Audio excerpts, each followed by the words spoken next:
তুমি কি কখনো কাজ করতে গিয়ে লজ্জা পাচ্ছ? তাহলে তুমি ভাবছো মানুষ কি ভাববে, কিন্তু তুমি একা নয়। এই অনুভূতিটা আমাদের সবারই আছে। কিন্তু লজ্জা পাওয়াটা এইটা একটা স্বাভাবিক ব্যাপার নয়। আমাদের লজ্জা পাওয়াটা আটকায় শুধুমাত্র পরীক্ষা নেওয়ার জন্যে। কিন্তু তোমাকে আমি এই ভিডিওতে বলবো তুমি কিভাবে এই কোনো কাজ করতে গিয়ে লজ্জা পাওয়া থেকে আটকাবে। নমস্কার বন্ধুরা, আপনারা ভিডিওর টাইটেল থাম্বনেল দেখে নিশ্চয়ই বুঝতে পেরে গেছে আজ আমি কি নিয়ে কথা বলবো। আজ আমরা সেই সব বিষয় নিয়ে কথা বলবো যারা কোনো ছোটোখাটো কাজ করতে গিয়ে প্রচুর লজ্জা পায়, মানুষ কি ভাববে তার এরকম মনোভাব। তো এই ভিডিওটা দেখলে তাদের সব কিছু আয়নার মতো পরিষ্কার হয়ে যাবে এবং ছোটোখাটো কাজ করতে গিয়েও তুমি লজ্জা পাবে না।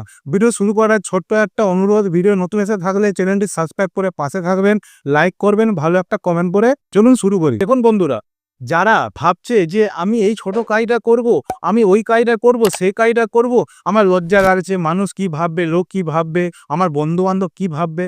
দেখো ভাই, তুমি যে লজ্জাটা পাচ্ছ, এই লজ্জাটা কিন্তু আমাদের একদিন জীবনে অনেক বড় পরিবর্তন আনতে পারে। কিন্তু তোমার এই লজ্জা পাওয়াটা কিসের জন্য, কি কারণে, সেটা তুমি দেখলে বুঝতে পারবে এই ভিডিওতে। কেননা লজ্জা পাওয়াটা স্বাভাবিক নয়। লজ্জা একটা তোমার নিজের মনের মধ্যে লাগছে যে আমি যে এই কাজটা করব, কিন্তু আমি লোক কি ভাববে। কিন্তু তুমি হয়তো ভুলে যাচ্ছ, বাবা, আমাদের মা, বিশেষ করে আমার বাবা যেভাবে কাজ করে, ছোটোখাটো লেবার কাজটা হোক, সে যে কারণেই হোক, সে যে কাজ করে তোমাদেরকে যে মানুষ করছে, মানুষের মতো মানুষ করছে, শিক্ষিত করেছে, তার তো সেই লজ্জা লাগে না। এবং তুমি কেন লজ্জা পাচ্ছ? তুমি ভাবছো আমি এই কাজ করবো, বন্ধু বান্ধবরা কি ভাববে। কিন্তু লজ্জা লাগবে না, তার একটা উপায়, যখন তুমি কোনো ছোট কাজ করতে যাবে, ঠিক আছে, লজ্জা যদি আসে, ঠিক সেই সময় তুমি তোমার বাবার কষ্টের কথা ভাববে, তুমি তোমার ঘরের পরিবর্তনের কথা ভাববে, তোমার ঘরের অভাবের কথা ভাববে।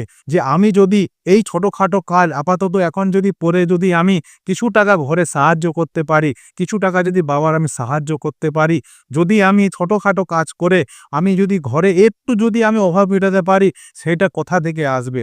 আর রইল কথা তোমার লজ্জার, এখনের সময় যদি লজ্জা করো তাহলে তুমি না খেতে পেয়ে মরে যাবে। এইটাই হচ্ছে বাস্তব কথা। লজ্জা আমাদের জীবনে পরিবর্তনের জন্য আনে, তোমার পরীক্ষা নেওয়ার জন্য আনে, নাকি তোমাকে লজ্জার পিছনে ঠেলে দেওয়ার জন্য আসে। এগুলো হচ্ছে আমাদের পরীক্ষা। কিন্তু তোমাকে তোমার ঘরের কথা ভাবতে হবে, তোমার বাবার কথা ভাবতে হবে, লজ্জা পেলে চলবে না। তো যাই হোক, ভিডিও দেখে আশা করি তুমি অনেকটাই বুঝতে পেরেছো। ভালো থাকো, সুস্থ থাকো, আবার দেখা হবে পরের ভালো ভিডিওর টপিকে। আজকে এতটাই।